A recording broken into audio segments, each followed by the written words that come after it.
श्री गुरुदेव दत्त. श्री गुरुदेव दत्त परब्रह्मणे नमः. अध्याय 8.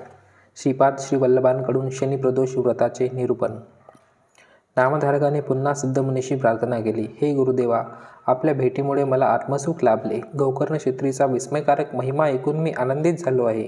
माझी बुद्धी गुरुचरित्रेत मग्न झाली आहे. संपूर्ण गुरुचरित्र आपल्या मुखांतर ऐकावी अशी तीव्र आसक्ती माझ्या मनात उद्भवली आहे. निरंजन स्वरूपी श्रीपाद श्रीवल्लभ गुरूंनी पवित्र क्षेत्र गोकर्णात किती काळ वास केला, तेव्हा तिथे कोणत्या कोणत्या घटना घडल्या, श्री गुरूंनी तिथे कोणत्या प्रकारच्या लीला प्रकट केल्या, माझी इच्छा पूर्ण करावी म्हणून मी तुमच्याशी हात जोडून मागतो. श्री गुरुचरित्र ऐकण्याची नामधारकाची उत्सुकता जाणून सिद्धमुनीला महासंतोष झाला व श्री गुरुचरित्राच्या निरूपणाविषयी त्यांचा उत्साह द्विगुणित झाला. त्यांनी अमृतमय श्री गुरुचरित्राचा पुढील भाग विस्तारपूर्वक सांगण्यास प्रारंभ केला. ते म्हणाले, शिष्योत्तम नामधारका, गोकर्ण क्षेत्राची महिमा अधिकाधिक लोकांना कळून यावी म्हणून 3 वर्षे श्रीपाद श्रीवल्लभांनी तेथे गुप्त तपश्चर्या केली. आपल्या भक्तांना अनुग्रहित करण्यासाठी श्रीपाद स्वामी गोकर्णातून श्री मल्लिकार्जुनाचे वास्तव्य असणाऱ्या श्री शैल क्षेत्री निघाले, जिथे शिव ज्योतिर्लिंग रूपात विराजित आहे. श्री भ्रमरांबिकाचे शक्तिपीठ देखील तिथे आहे. केवळ अशा प्रकारच्या सूक्ष्म क्षेत्रीच आम्ही देवतांना ग्रहण करू शकतो.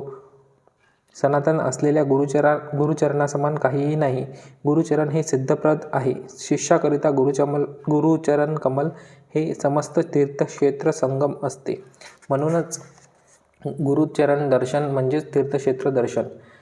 चरणम पवित्रम विततम पुराणम असे वेदश्रुतीमध्ये प्रतिपादन केले आहे. श्री शैल क्षेत्री पवित्र कृष्णा नदी पाताळगंगा या नावाने वाहत आहे. तेथे 4 महिने राहून त्यांनी भक्तांना अनुग्रह दिला. नंतर अनेक तीर्थक्षेत्री संदर्शन करत निवृत्ती संगम स्थानाला पोहोचले. पुढे भक्ताचा उद्धार करण्यासाठी सनक कश्यपादी महर्षीची तपोभूमी असणाऱ्या कृष्णा नदीच्या मधोमध असलेल्या कुरुपूर या ठिकाणी येऊन वास्तव्य केले. कुरुगड्डे अशा नावानेही त्याला संबोधले जाते. त्याची महिमा अखिल भूमंडलावर प्रसिद्ध आहे. तिथे यत्किंचित साधना केल्यानेही शीघ्र सिद्धी लाभते. श्रीपादांच्या वास्तव्याच्या काळात तेथे अपार लीला प्रदर्शित झाल्या. कामधेनू स्वरूपी त्याच्या अगणित महिमा वर्णातीत आहे. श्री गुरु खरोखर सफल देवता स्वरूपी आहे. अंतःकरणपूर्वक त्यांची उपासना करणाऱ्या व्यक्तीला सुख, शांती, समाधान, समृद्धी, आयुष्य, आरोग्य, प्रतिष्ठा, मान, मोक्ष व इच्छित सर्वस्व प्राप्त होते. त्रिभुवन पालक श्रीपाद वल्लभ कुरुपुरात असताना त्यांच्या पुढील अवतारासाठी वेदिका ठरणारी एक कुतूहलकारी घटना घडली. कुरुपुरात सदाचारी, वेदशास्त्र पारंगत असा शिवशर्म नामक एक सद्ब्राह्मण अंबिका नावाच्या आपल्या साध्वी पत्नीसोबत राहत असे. धर्मकर्माचे श्रद्धेने व प्रामाणिकपणे पालन करीत असताना ग्रामस्थांच्या समस्याही तो सोडवित असे. तो आजूबाजूच्या लोकांच्या गरजा व आकांक्षांना नेहमीच प्रतिसाद देत असे. दैवानुग्रहाने जीवनात सर्व काही लाभले होते, परंतु एकच उणीव होती, ती म्हणजे त्याला होणारी मुले जन्मतः मरण पावत होती. त्यामुळे ते दाम्पत्य अत्यंत दुःखी त्रस्त झाले होते. दोष परिहारासाठी त्यांनी तीर्थयात्रा केल्या, व्रत आचरिले, प्रायश्चित्त म्हणून यज्ञयागादी विधी केल्या. एकंदर धार्मिक अनुष्ठान आचरित संतती भाग्यासाठी प्रार्थना करीत ते मार्गक्रमण करीत होते. शेवटी त्या सगळ्याचे त्यांना फळही लाभले. एक शुभमुहूर्तावर त्यांना दीर्घायुष संतती प्राप्त झाली. बाळाला आंजनेय शर्मा असे नाव दिले. मुलगा जरी देहाने स्वस्थपणे वाढत होता, तरी तो मतिमंद व मूढ होता. साध्या साध्या गोष्टीचे आकलनही त्याला होत नसे. तरीही एकुलता एक जगून राहिलेल्या मुलाचे ते अत्यंत प्रेमाने पालनपोषण करीत होते. मुलगा 8 वर्षाचा झाल्यावर सर्व काही सुरळीत होईल अशी पालकाची आशा होती. अशा प्रकारे त्यांनी त्याचा उपनयन संस्कार करून गायत्री मंत्राचा उपदेश केला. पण तो मतिमंद बालक गायत्री मंत्र देखील स्पष्टपणे उच्चार करू शकला नाही. उपनयन संस्काराने कोणतेही प्रयोजन होणार नाही व उगाचच उपनयनासाठी विपुल धन घालवले असे लोक आपापसात बोलत होते. मौजी बंधनानंतरही त्याच्या बुद्धीचा काही विकास झाला नाही व विद्याभ्यासात देखील कोणत्याही प्रकारची प्रगती झाली नाही. त्याच्या सर्व प्रयत्नांती तो निस्तेज मूळ बालक प्राथमिक शिक्षणसुद्धा समजू शकला नाही. या स्थितीमुळे ब्राह्मण अत्यंत अस्वस्थ झाला व आपल्या एकुलत्या एका मुलाच्या भविष्याची चिंता त्याला भेडसावू लागली. त्याच्यात बदल घडवून आणण्यासाठी तो योग्य उपायाचा विचार करत असे. कधी कधी मारून मुटकूनही तो मुलाला शिकवायचा प्रयत्न करत असे, परंतु मारहाणीमुळे मुलगा रडायचा. आपल्या मुलाचे रडणे सहन होत नसल्याने आई त्याला वाचवायला मध्यस्थी करायची. एके दिवशी उदास मनस्थितीत ती आपल्या पतीला स्पष्टपणे म्हणाली, "अहो, आमच्या मुलाच्या नशिबात विद्यार्जन लिहिलेले नाही, त्यामुळे प्रीतीने वा दंड देऊन विद्या देण्याचे काही प्रयोजन नाही. आम्ही दुःख करणे, शोक करणे हे व्यर्थच. त्याच्या प्रारब्धात जे काही लिहिलेच आहे तसेच होऊ द्या. आम्ही त्याचे उत्तमरित्या पालनपोषण करूया. आम्हाजवळ केवळ हा एकटाच जिवंत आहे." तिचे वचन ऐकून पित्याने त्याचा छळ थांबविला. त्याला किंचित समाधान झाले व तो निश्चिंत झाला. असे असूनही मतिमंद मूढ अविद्यावंत मुलाविषयी चिंतन करत संसारात निरासक्त झाला आणि व्याधिग्रस्त झाला. माझ्या वंशात एक अविद्यावंत मूल लाभल्याने अपकीर्ती झाली, कलंक लागला, असा पुन्हा पुन्हा विचार करत भीकर अशा मनोव्याधीने पीडित होऊन कालांतराने एके दिवशी स्वर्गस्थ झाला. मायलेकाने शिवशर्माचा आश्रय गमावला व दोघेही निर्गतिक झाले. उपजीविकेसाठी आंजनेय शर्माला भिक्षावृत्तीवर अवलंबून राहावे लागले. अंबिकेच्या हाती असलेले पैसेही लवकरच संपत आले. पुढे अंबिकेलाही तिच्या मूळ मुलांसोबत संसार भागविणे अवघड जाऊ लागले. त्यांच्यासोबत प्रत्यक्षात जीवन जगणे लीला अशक्य होत होते. मुलांच्या उज्ज्वल भविष्याची चिंता तर भेडसावत होती, तरी भगवंतावर पूर्ण विश्वास ठेवून अंतःकरणपूर्वक आराधना करून करोपुरातच ब्राह्मण धर्मानुसार भिक्षा मागत कसेबसे जीवन निर्वाह करीत असे. गावकऱ्यांना त्यांच्या मूर्खपणाची पुरेपूर जाणीव असल्याने तो त्याला कोणत्याही प्रकारे मदत करण्यास तयार नव्हते. काळांतराने देखील आंजनेय शर्मामध्ये अपेक्षित बदल घडले नाहीत. काही क्षुल्लक नोकऱ्यांच्या शोधार्थ तिला स्वतःचे मूळ ठिकाण सोडून परगावी जाऊन घराघरात भटकावे लागले. तरीही ती आपल्या मुलाच्या उज्ज्वल भविष्याबद्दल आशा बाळगत होती व तेच स्वप्न पाहत होती. अशा प्रकारे अपार संकटाचा सामना करीत ती त्या असहाय्य मुलासोबत आपले जीवन जगत होती.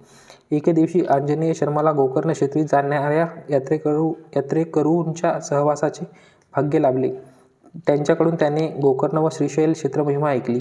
त्याने वैकुंठ एकादशीच्या पर्वकाळी श्रीपाद श्रीवल्लभाचे दर्शन घेऊन त्यांना साष्टांग नमस्कार केला. दर्शन घेऊन तो घरी परतला व आईला गुरुभेटीविषयी सर्व काही सांगितले. विशेषतः यात्रेकरूंकडून ऐकलेला पवित्र श्रीशैल क्षेत्राचा वैभव त्याने विशद केला. तेव्हापासून तो अधूनमधून दिगंबरा दिगंबरा श्रीपाद वल्लभ दिगंबरा असा दत्तगुरूचा जप आनंदाने करीत असे. त्या यात्रेनिमित्त गुरुच सर्व काही आहे असा दृढ विश्वास त्याच्या मनात बिंबित झाला. त्या प्रसंगानंतर त्याच्या वर्तनात व स्मरणशक्तीत लक्षणीय परिवर्तन झाले. संसार हा नश्वर आहे हे त्याने जाणले. त्याला धर्म आणि आध्यात्मिक मार्गामध्ये आसक्ती निर्माण झाली. गुरुच भूलोकीचा साक्षात ब्रह्मा विष्णू महेश्वर स्वरूपी आहे हा विचार त्याच्या मनात रुजला. एकतत्व व अभ्यासाने तो श्रेयकारक पथावर मार्गक्रमण करू लागला. एकंदर त्याच्यात झालेला अनुकूल परिवर्तन आईच्या लक्षात आले. कालांतराने मुलाने विवाह योग्य वय गाठले, पण मुलगी देण्यास कोणीही पुढे आले नाहीत. लोक तर अविचारीपणाने त्याला चिडवत त्याची निंदा अनादर करीत असत. कोणी म्हणत भूभार आहे, कोणी म्हणत असे जगण्यापेक्षा मरून जाणे श्रेयस्कर. नामांकित सदाचारी वेदशास्त्र कुटुंबात जन्माला येऊनही तू संपूर्ण कुटुंबाला अपकीर्ती आणलीस, तू समाजाला पीडा आहेस असे कोणी म्हणत. काही काळानंतर लोकांचे गैरवर्तन, अपमानास्पद शब्द व शिवीगाळ त्याला सहन झाले नाही. तो पूर्णपणे वैतागला आणि त्याला जीवनाचा कंटाळा आला. त्याला आपले जीवन संपवायचे होते. एके दिवशी तो आईला म्हणाला, "आई, मला जीवनाचा कंटाळा आला आहे. मला लोकांचे निंदात्मक बोल व उपद्रव सहन होत नाही. मी पुत्रधर्म पालन करण्यास विफल झालो. असा पुत्र जीवित असूनही मेल्यासारखाच आहे.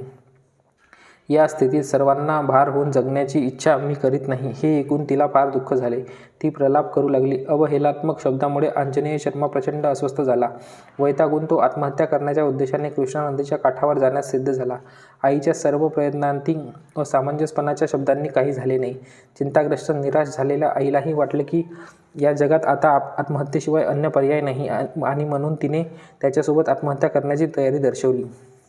नंतर दोघेही मायलेक जेव्हा जीव देण्यास उद्युक्त होऊन कृष्णा नदीकाठी निघाले तेव्हा त्यांनी जगदोद्धारक श्रीपाद श्रीवल्लभ स्वामींना स्नान करताना पाहिले. सर्वव्यापी सर्वज्ञात श्रीपाद स्वामींना त्यांचा आत्महत्येचा हेतू माहीत होता. तिथे जवळच रविदास नामक रजक गुरुनामस्मरण करीत आपल्या वृत्तीत निरत होता. श्रीपाद स्वामींनी त्या रजकाला ताबडतोब मायलेकांना बोलवून आणायला सांगितले. गुरुआज्ञेला मान देऊन रविदासांनी नदीकाठी धाव घेतली आणि पाहिले की दोघेही नदीत उडी मारून जीव देण्यास उद्युक्त होते. त्याने मायलेकाला गुरुच्या अनुज्ञेविषयी माहिती दिली व त्यांना गुरुस्थानी त्यांच्यासोबत येण्यास पटवले. गुरुवचन ऐकताच त्यांच्यात परिवर्तन घडते. गुरुवचनाला मान देऊन ते दोघेही श्रीपादरायाच्या चरणकमलाशी आले आणि नतमस्तक झाले. ते स्वमनोकामना विशद करून म्हणाले, स्वामी, आम्ही निर्गतिक आहो. आम्हाला जीवनाचा कंटाळा आला आहे. आम्ही इथे नदीमध्ये प्राणत्याग करण्यास आलो आहोत. कृपया आम्हाला त्यास अनुमती द्या. तेव्हा कर्नाडू श्रीपाद गुरुमूर्ती अंबिकेला विचारतात, माते, तुझा परिचय काय? तुझ्या दुःखामागील कारण काय? कोणत्या कारणास्तव तू पुत्रासोबत प्राणत्याग करायला इथे आली आहेस? मला सर्व सविस्तरपणे सांग. त्यावेळी माता अंबिका आपल्या दुःखमय सांसारिक जीवनाचा सर्व वृत्तांत वर्णिते. आत्महत्येचे कृत्य हा फार मोठा गुन्हा आहे हे माहीत असतानाही ती आत्महत्या करण्यासाठी अनुमती मागते. तसेच आत्महत्येच्या महादोषातून बाधित न होता आपले रक्षण करावे व आत्मशांती प्रदान करावी अशी मागणी घालते आणि आपल्या मुलाची अवस्था, संसारातील सर्व कष्ट, तापत्रयाची कहाणी त्याला सांगते व जीवनात निराश होऊन पुत्रासहित आत्महत्येचा हा शेवटचा मार्ग स्वीकारल्याचे सांगते. नंतर ती श्रीपाद गुरूंची विनवणी करते, हे कृपासागर, आम्हाला या जन्मात नाहीतर पुढील जन्मात तरी आपल्यासारखा आत्मज्ञानी, योगी, परोपकारी, त्रैलोक्य पूजित असा पुत्र माझ्या उदरी द्यावा. असा अनुग्रह करा, कारण तसा पुत्र या जन्मात मला लाभला नाही. त्या योग्यतेच्या पुत्रामुळे आमच्या संपूर्ण वंशाचा उद्धार होईल व कुळातील सर्व पितरांना सद्गती लाभेल आणि मलाही जन्ममृत्यूच्या चक्रातून पार करेल. माझा पुत्र जन्मतः दैवी ज्ञानाने समृद्ध व विश्ववंद्य असावा ही माझी इच्छा आहे. तिने अशा प्रकारच्या वरदानासाठी प्रार्थना केली आणि जीवनाच्या सिद्धीसाठी आवश्यक असलेल्या धार्मिक विधीच्या संदर्भात मार्गदर्शन देण्याची विनंतीही केली. तिची दुःखमय स्थिती ऐकून श्रीगुरू अनुकंपित झाले. कर्नाडू असणाऱ्या श्रीपादांनी आई व पुत्रावर एकदा आपली अमृतदृष्टी ओझरली व म्हणाले, हे माते, आत्महत्या हा जीवनातील समस्यांचा परिहार नाही. जीवन हे सिद्धीसाठी असून भयभीत होऊन जगण्यासाठी नाही. आत्महत्या एखाद्याला अधोगतीला नेते. आत्महत्या हे खरे तर घोर पाप आहे. पूर्वजन्मीच्या कृत्याचे फळ म्हणून तुझ्या पोटी असा पुत्र जन्मला आहे. आत्महत्येचा विचार सोड आणि ईश्वराच्या आराधनेत निरत हो. निदान पुढील जन्म तरी तुला सुपुत्राचा लाभ होईल.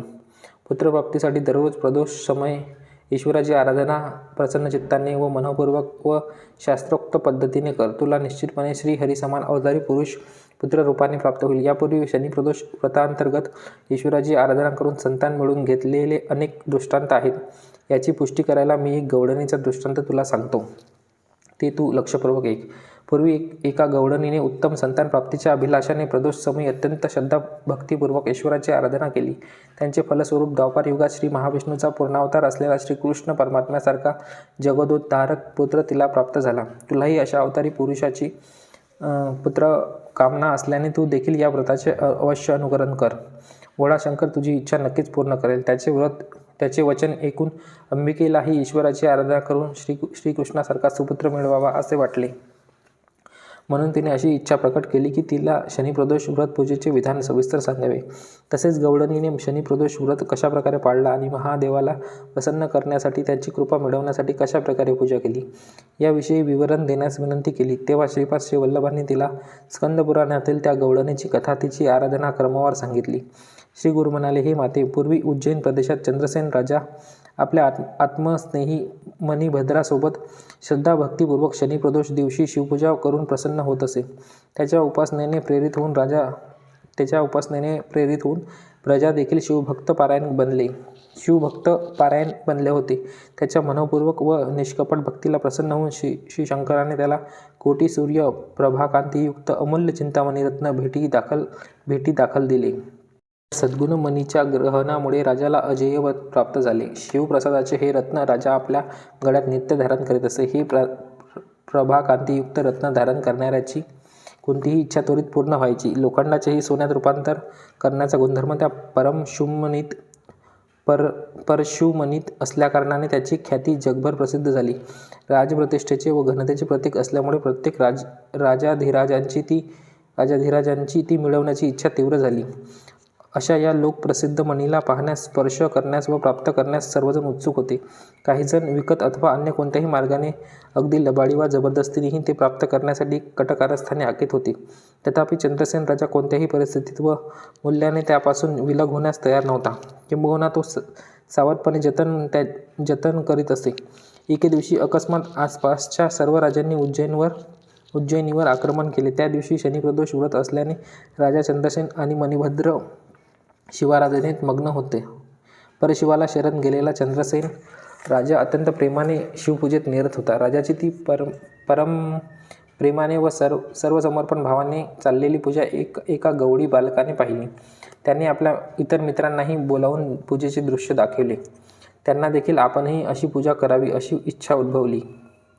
सर्वांनी मिळून दगडाच्या साहाय्याने झटपट मंदिर उभारले व त्याला पुष्पांनी सजविले. मंदिरात एका आसनावर शिळा ठेवून त्यालाच पवित्र शिवलिंग मानून शिवोपासनेत ते तन्मय झाले. अनेक प्रकारे पूजा पुरस्कार विधीचा खेळच जणू ते विनोदाने खेळत होते. रात्र झाली तरी मुले घरी न परतल्याने त्यांना शोधायला आलेले एक पालक देखील त्याची यथासंग चाललेली पूजा पाहून प्रसन्न झाले. अंधकार पडल्याने व घरी परतण्याची वेळ असल्याने पालक त्यांना घरी घेऊन गेले. त्यापैकी एक निरागस बालक मात्र आईने कितीही आग्रह केला, रागावली तरी जागेवरून हलला नाही. तो शिव आराधनेत एवढा तल्लीन झाला होता की त्याचे देहभान हरपले होते. तिची जोराची हाकही त्याच्या कानावर पडली नाही. रागाच्या भरात तिने त्या मंदिराचा विध्वंस केला व त्यातील शिवपूजेचे लिंगही बाहेर फेकले. त्यामुळे त्याच्या निष्पाप पूजेत अडथळा निर्माण झाला. शिवलिंगाचा विरह सहन न होऊन अत्यंत शोकग्रस्त स्थितीत तो बालक प्राणत्याग करण्याचा प्रयत्न करू लागला व त्यातच मूर्छित झाला. आपल्यासाठीच आत्मार्पण करण्यास सिद्ध झालेल्या त्या मुग्ध बालकाची भक्ती पाहून शंकर आपल्या दिव्य रूपात प्रकटले व तेथेच एक रत्नखचित शिवमंदिर निर्मिले आणि त्यात एक दिव्य कांतियुक्त अशा शिवलिंगाची प्रतिष्ठा केली. मग जेव्हा बालक शुद्धीवर आला तेव्हा त्याला हे सर्व दिसले. त्या क्षणी त्या रत्नजडित लिंगातून श्री गौरी रमण शिवशंकर प्रत्यक्ष आले व इष्टवर मागण्यास सांगितले. शिवदर्शनाने तो धन्य झाला. शंकराला वारंवार नमस्कार करून विनवू लागला, हे महादेवा, प्रदोष समयी मी तुझे व्रत करीत असताना माझ्या मातेने त्यात विघ्न आणले आहे. कृपया त्याची परिगणना न करता, कोपाविष्ट न होता अज्ञानवशात देवता विरुद्ध केलेल्या तिच्या अपराधाला क्षमा करा. त्यावर शंकराने आश्वासन दिले, वत्सा, प्रदोष पूजा करणारा व पाहणारा अनंत पुण्यफळ प्राप्त करून घेतो. प्रदोष पूजा पाहिल्या कारणाने तुझी आई पुढील जन्मी द्वापारयुगात यशोदा नावाने जन्माला येईल व श्रीकृष्ण परमात्म्याची माता होईल. जीवनात तू सर्व काही साध्य करशील. तुझ्या सकल मनोकामना अतिशीघ्र पूर्ण होतील. असा वर देऊन त्या लिंगातच अंतर्धान झाले. काही क्षणातच अस्तित्वात नसलेले अद्भुत शिवालय पाहून गावकऱ्यांनाही खूप आश्चर्य वाटले. उज्जैनला वेढा घातलेल्या राजांनीही वैरभाव, मत्सरीभाव त्यागून मित्रभाव धारण केला. त्यांच्यात विलक्षण परिवर्तन झाले. त्यांनी चंद्रसेनला शिवशंकराचा निस्सिम भक्त मानला. तो सामान्य नसून महान आहे हे जाणून त्यांनी त्याच्या भेटीला अनुमती मागितली. मणिभद्रासोबत शिवपूजा आटोपून चंद्रसेन राजा बाहेर आला. त्यावेळी काळ रात्र झाली होती. अशा वेळी दिव्य प्रकाश पसरलेला पाहून त्या दोघांनाही आश्चर्य वाटले.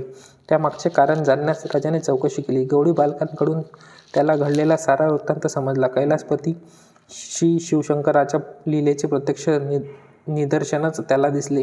तेथे जमलेल्या विभिन्न प्रदेशाच्या राजांना या घटनेविषयी सर्व काही कळले. शिवलीला प्रत्यक्षात पाहून ते स्तब्ध झाले. चंद्रसेन राजासकट सर्व राजांनी त्या गवळी बालकाचा राजमर्यादेसह विपुल धनसंपत्ती देऊन सन्मान करून त्याचे कौतुक केले. तिथे जमलेले सर्व राजे समाधानी संतुष्ट होऊन आपापल्या राज्यात परतले. शिवानुग्रहाने त्या गवळी बालकाच्या कुटुंबाला सुखसमृद्धी प्राप्त झाली. त्या बालकाने शिवशंकराने त्याला दिलेल्या वरदानाबद्दल आईला सांगितले. शिवपूजेत तिच्याकडून घडलेल्या अपराधाला शंकराने तिला क्षमा केल्याचे व ते बघितल्यामुळे तिला पुढील जन्मी द्वापारयुगी तिच्या उदरी श्रीकृष्ण जन्माला येणार असल्याचेही सांगितले. ईश्वराने दिलेल्या वरदानाविषयी जाणून व आपले अपराध क्षमा केल्याविषयी ऐकून तिला गहिवरून आले. माते, प्रदोष व्रताचा महिमा अपार आहे. शनिप्रदोष पूजेमुळे शिवशंकर सत्वर प्रसन्न होतात व आपले सारे अभिष्ट पूर्ण करतात. माझ्यासारखा पुत्र मिळवण्यासाठी माझ्या शब्दांवर विश्वास ठेवून शनिप्रदोष समयी शिवपूजा अत्यंत भक्तिपूर्वक कर. तुझे मनोरथ निश्चित पूर्ण होईल. तिला असा उपदेश केला. नंतर ईश्वररूपी श्रीगुरूंनी तिच्या मूळ मंदमती पुत्राच्या मस्तकावर वरदहस्त ठेवला व ओमकार उच्चारला. त्या क्षणी त्या बालकाच्या देहात दिव्य शक्तीचे संचलन झाले. श्री गुरूंच्या आशीर्वादाने सर्व राजे समाधानी संतुष्ट बालकाला ज्ञानोदय झाला आणि शिवानुग्रहाने अगदी सहजपणे क्रमवार तोंड बालकाने लागला. शिवशंकराने श्री गुरूंच्या बालकाने शिवशंकराने पुरुषाला दिलेल्या वरदानाबद्दल आईला सांगितले. शिवपूजेत त्याच्याकडून घडलेल्या अपराधाला शंकराने तिला खडगावर हात केल्याचे व एका शिवलिंगाची सृष्टी केली. पुढील जन्मी द्वापारी लिंग श्रीपाद श्रीकृष्ण जन्माला येणार असल्याचे नामक दगडावर आहे. ईश्वराने दिलेल्या वरदानाविषयी जाणून पूर्वक त्याची पूजा अपराध क्षमा केल्याविषयी चमत्कार झालेले सर्व ब्राह्मण प्रदोष व्रताचा महिमा अपार झाले. त्यांनी श्रीपाद स्वामी शिवशंकर सत्वचन प्रचंड स्तुती केली. सारे अभिष्ट जाणवले की श्रीपाद गुरुजी हे साक्षात ईश्वराचे पुत्र मिळवण्यासाठी माझ्या ज्यांनी मानव विश्वास ठेवून शंभुवरी अवतार घेतला आहे. अत्यंतपेक्षा मोठे दैवत नाही व गुरुचे मनोरथ निश्चित तिला असा उपदेश त्या बालकाला कळले. त्यांनी नंतर ईश्वर श्री गुरुंनी तिच्या साष्टांग दंडवती पुत्राच्या अंबिकेने श्री गुरुंना वचन दिले ठेवला व ओंकार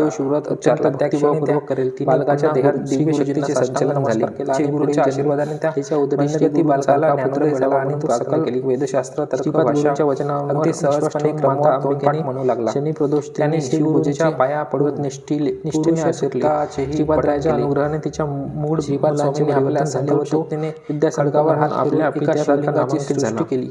गुरुकृपेने त्याला पुन्हा श्रीपाद श्रीवल्लभ प्राणत्याग करण्याचा व गाव सोडून जाण्याचा भास्कर नामक दगडावर आहे. मायलेकाने अंबिका मातेने गुरुपुरात राहण्याची त्याची पूजा केली.